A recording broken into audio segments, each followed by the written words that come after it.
entre le Sénégal et le Botswana. Score final 3-0. Les buts sénégalais ont été marqués par Nicolas Jackson qui a signé un doublé à la 40e et à la 58e minute de jeu. Puis Chérif Ngaï vient marquer le troisième but à la 90e minute de jeu. Score logique pour les Lions de la Teranga. Mamadou Diallo, sans surprise, le Sénégal impose son statut de favori dans ce match. Oui, le Sénégal fait respecter son statut de favori. Et c'était attendu. On avait dit avant le coup d'envoi de ce match que le Sénégal est favori sur papier. Et sur le terrain, ça s'est concrétisé. Et on a vu une équipe du Sénégal qui a dominé son sujet de bout en bout, avec à la clé 3-0.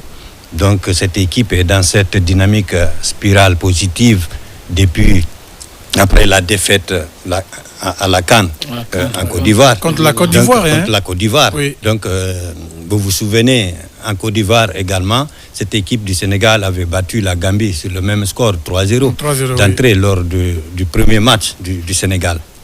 Donc, c'est sans surprise et le score a été franchement logique. Le Sénégal a dominé son sujet, le Sénégal a vaincu et a convaincu, parce que même sur le plan du jeu, on sent que c'est une équipe, franchement, qui n'est pas venue pour badiner. C'est l'un des cadors du football africain qu'on a suivi tout à l'heure. Le Sénégal, vous avez vu un peu l'entraîneur qui a fait tourner son effectif. Ouais. Donc, ça veut dire qu'il y a des valeurs sûres sur le banc du Sénégal. La profondeur du banc. Oui. La profondeur du banc du Sénégal, c'est-à-dire qu'il y a le nivellement de valeur entre les joueurs. Okay. Donc, tu as même l'embarras du choix, qui mettre, qui n'est pas mettre. Donc, ils ont à peu près la même valeur intrinsèque. Donc, c'est une équipe qui a joué sur sa valeur intrinsèque et qui a gagné logiquement le match. Bien, en tout cas, vous avez vu quelques statistiques dans cette rencontre au Sénégal avec 22 tirs, dont 13 cadrés, une domination de près de 68% dans le match Cameroun. Ça en dit long. Le Sénégal fait respecter son statut à travers cette large victoire face à l'équipe du Botswana. Évidemment. Vraiment, cette équipe du Sénégal, comme je le disais tantôt, ils ont montré vraiment qu'ils ne sont pas là pour un simple promenade. Donc, moi, ce qui m'a tout de suite tiqué dans ce match, c'est quand j'ai vu Ismaël Sarr sortir, venir dans les bras de l'entraîneur. Ouais. Ça en dit long, ça en dit long, ça en dit beaucoup long. Je me suis dit aussi que l'entraîneur, là, il est adopté par tous les joueurs. Parce qu'il y a des joueurs qui sont aussi titulaires dans leur équipe, dans leur club respectif, titulaires à part entière. Mais ils sont sous le banc, ils adhèrent tous à ça. Ça ne se ment pas tout de suite. Quand il y a une telle cohésion entre un coach et ses joueurs, ça se voit tout de suite sur le terrain. Ouais. En tout cas, pour le moment, on attend de voir toutes les équipes. Ouais. Mais l'équipe qui a donné vraiment une forte impression, c'est cette équipe du Sénégal aussi. Donc, vraiment, attention. Est-ce que les Sénégalais, ils ont vraiment bien digéré leur élimination par la Côte d'Ivoire lors de la dernière édition. Ouais. Donc, je me dis vraiment, ils sont là cette fois-ci. Peut-être, ils se disent aussi, l'entraîneur, le nouveau entraîneur aussi qui est là, on va tout faire pour que lui aussi, qu'il ait aussi une Coupe d'Afrique des Nations. Et ça s'est vu sur le terrain, le comportement sur le terrain, sur le plan offensif, sur le plan défensif. Il n'y avait rien à reprocher aujourd'hui sur cette équipe sénégalaise. En tout cas, il y a qui parlait de profondeur du banc de l'équipe sénégalaise. Regardez les changements. Sur les 5 changements, c'est Pape Gueye qui est sorti, c'est Iliman Ndiaye, c'est Sadio Mané, Ismaël Sarr et Nicolas Jackson. Parce que toute la ligne offensive est sortie. Ça veut dire qu'il y a du répondant sur le banc. Il y a du répondant sur le banc. C'est pourquoi c'est intéressant cette équipe du Sénégal. Vous avez vu, on comptabilise, ça fait 17 matchs pour Thiaw avec cette équipe, mais une seule défaite depuis qu'il a pris cette équipe. Donc c'est 13 victoires, 3 matchs nuls, une seule défaite, 17 matchs joués. Donc ça veut dire que c'est un entraîneur qui faisait partie du staff de Aliou Cissé, qui connaît bien le Sénégal, qui connaît bien les joueurs, qui les a côtoyés et tout ça. Alors voilà le résultat. Il est dans cette dynamique-là. Mais moi, j'ai envie de poser une question à vous. Est-ce qu'on peut connaître le vrai niveau de cette équipe sénégalaise en jouant contre une équipe aussi qui n'est pas comme ça, comme le Botswana? Moudma, vous mettez... donnez-nous le nom d'une équipe aussi, vous le mettez devant cette équipe, ils ne vont pas jouer, ils vont pas les dominer comme les Sénégalais ils ont fait aujourd'hui. D'accord. Mais attention, le Maroc a souffert devant les Comores.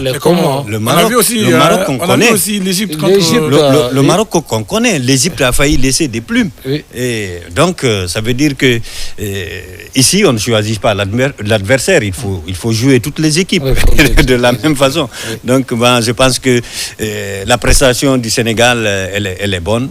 Il n'y a pas de souci. Mais surtout que c'est une poule à 4 équipes.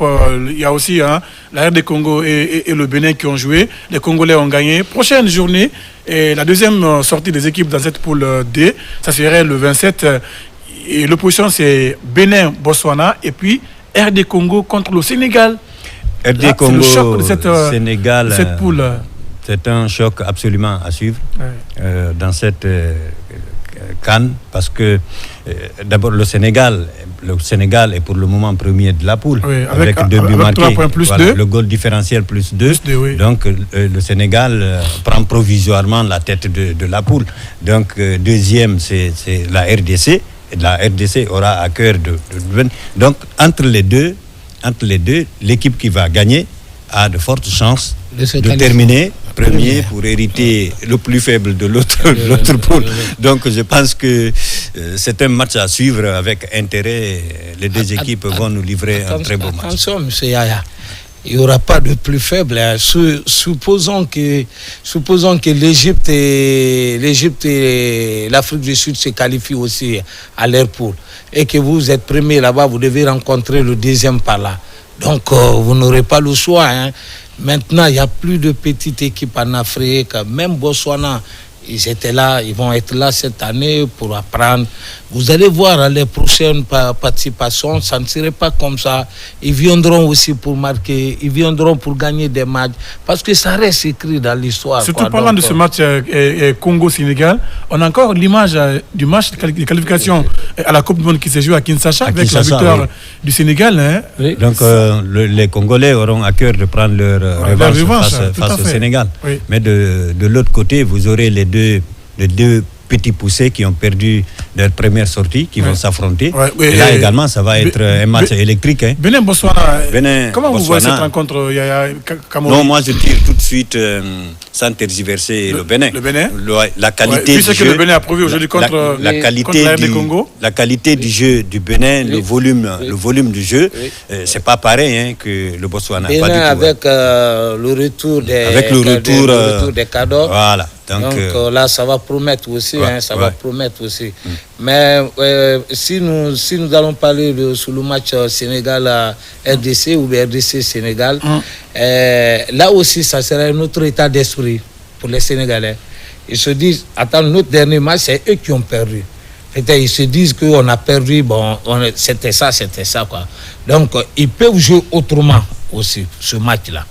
Ne pas donner l'impression qu'ils vont dominer tout de suite les Congolais, mais ils seront là quand même. Moi, j'avais des doutes quand on les a éliminés en Côte d'Ivoire. J'avais des doutes. Est-ce qu'ils vont avoir le niveau qu'ils avaient quand ils planaient sur tout le monde?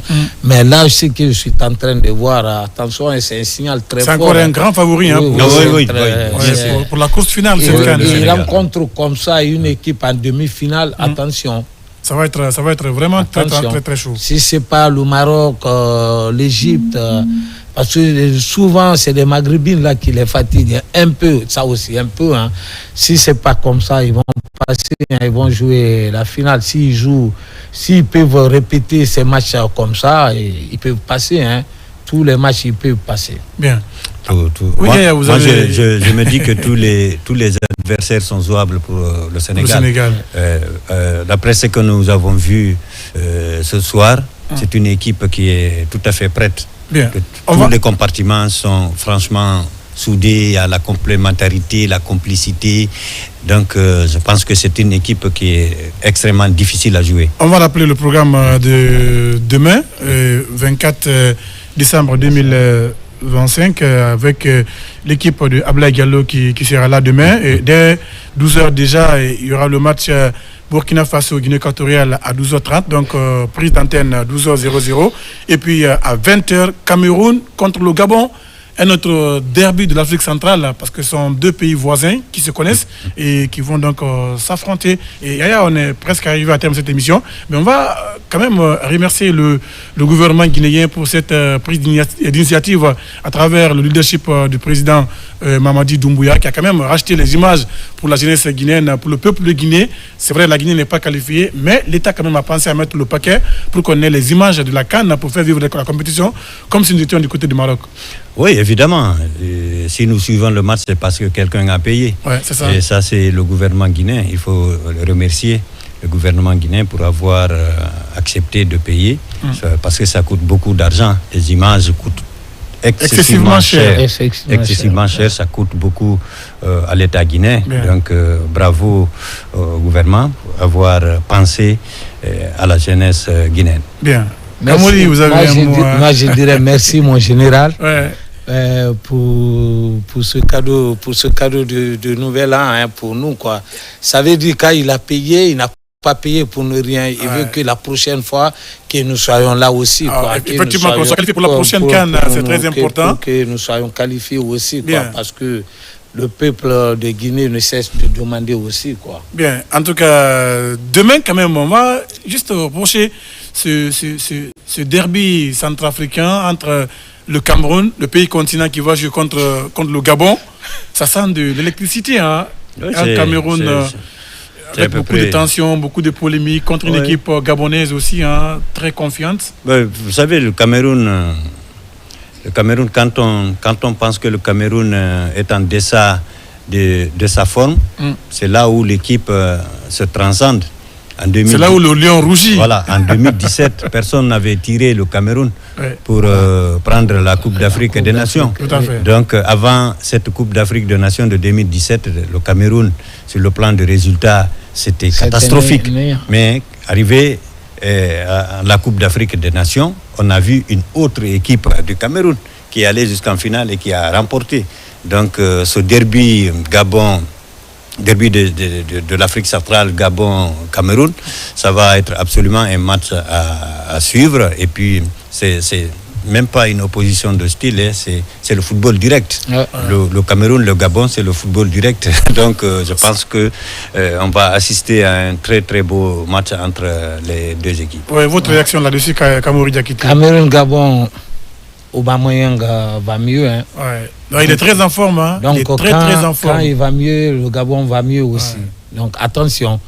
Le continent, s'ils ne sont pas prêts en défense, ça passera à tous les coups. Quoi. Mais ils ont aussi Bruno Mbeumo qui est devant, hein, le joueur de Manchester United. Mbeumo en équipe nationale, c'est pas tellement ça. Pas terrible, Et puis en Afrique, il ne domine pas tout le monde. Quant à Aubameyang, avec l'éminent, donc ils ont des joueurs aussi qui jouent dans des grands clubs.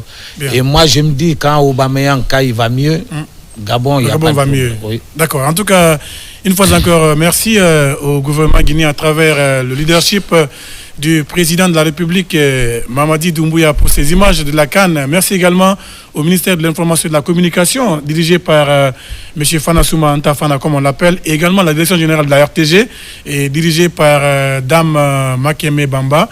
En tout cas, Yaya, tout le plaisir a été pour moi de vous recevoir dans cette émission spéciale CAN 2025 pour ce plateau. Oui, le plaisir est partagé. Mais Kamori, grand merci à vous également. Merci. Et merci aussi à toute l'équipe technique dirigée par Yamoussa Kamara. Et on se retrouve très vite pour d'autres plateaux par rapport à la CAN 2025. Bonne suite de programme sur la télévision nationale. Bonsoir chez vous.